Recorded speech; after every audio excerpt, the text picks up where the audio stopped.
পৃথিবীর এমন কিছু ঘটনা আছে যার ব্যাখ্যা বিজ্ঞানীর কাছেও নেই। আজকের পর্বে আমরা উন্মোচন করতে যাচ্ছি বিশ্বের সবচেয়ে রহস্যময় 7টি ঘটনা। তালিকার 1 নম্বর ঘটনাটি দেখার পর আপনার হুঁশ উড়ে যাবে। নম্বর 7, মোনার্ক প্রজাতির পরিযায়ন। এখন এই দৃশ্যটি দেখুন, একসাথে হাজার হাজার প্রজাপতি দেখে আপনি নিশ্চয়ই অবাক হয়ে গেছেন। আসলে প্রতি বছর 2000 মাইল পথ পাড়ি দিয়ে এই প্রজাপতিরা পরিযায়নের জন্য এখানে আসে। এরা লাখ লাখ সংখ্যায় আসে, যা দেখা সত্যি এক মনোমুগ্ধকর দৃশ্য।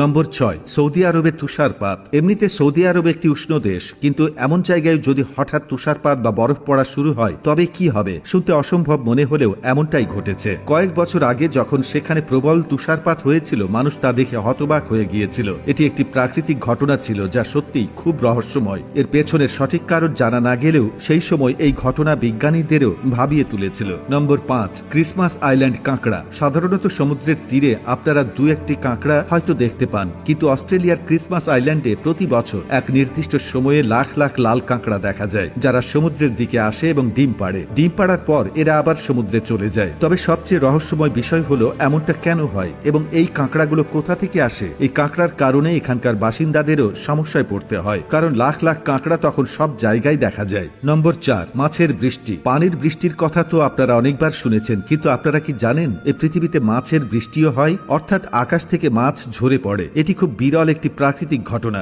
যা বিজ্ঞানীদেরও ভাবিয়ে তুলেছিল। তবে পরে বিজ্ঞানীরা এর পেছনের কারণ খুঁজে বের করেন। আসলে মাছের বৃষ্টির মূল কারণ হলো টর্নেডো বা ঘূর্ণিঝড়। যখন সমুদ্রে বড় বড় ঘূর্ণিঝড় সৃষ্টি হয়, তখন তা সমুদ্রের মাছগুলোকে পানির সাথে আকাশে উড়িয়ে নিয়ে যায়। পরে যখন এই ঘূর্ণিঝড় কোথাও গিয়ে বৃষ্টি ঝরায়, তখন তার সাথে মাছের বৃষ্টিও হয়। নম্বর 3, ঝর্ণা গাছ মন্টেনিগ্রো। এই ভিডিওটি দেখুন, যা দেখার পর আপনি ভাবতে বাধ্য হবেন যে গাছ থেকে ঝর্ণা কিভাবে বইতে পারে। তবে আপনাদের জানিয়ে রাখি, এর পেছনের কারণটি খুবই সাধারণ। বিশ্বের অনেক জায়গায় দেখা যায় যে গাছ থেকে ঝর্ণা বইছে, এবং এটি বেশিরভাগ সময় বৃষ্টির দিনেই ঘটেছে। এর কারণ হলো কিছু জায়গায় পানির চাপ এতটাই বেড়ে যায় যে পানি উপরের দিকে উঠে আসে এবং গাছের ফোকর দিয়ে বেরিয়ে এই প্রাকৃতিক ঘটনার সৃষ্টি করে। নম্বর 2, রিঙ্গিং রকস। এখানে কিছু রহস্যময় পাথর বা শিলা আছে যার সম্পর্কে কেউ কিছু জানে না। এই পাথরগুলো এখানে কিভাবে এলো বা কে আনলো তা অজানা, কিন্তু এই পাথরগুলোর বিশেষত্ব, যখন আপনি এই পাথরগুলোতে আঘাত করবেন তখন এগুলো থেকে বাদ্যযন্ত্রের মতো শব্দ বের হয়। অর্থাৎ এই পাথরগুলোর সাহায্যে সঙ্গীতও তৈরি করা সম্ভব, যা এখন আপনারা শুনতে পাচ্ছেন। এখানকার প্রতিটি পাথর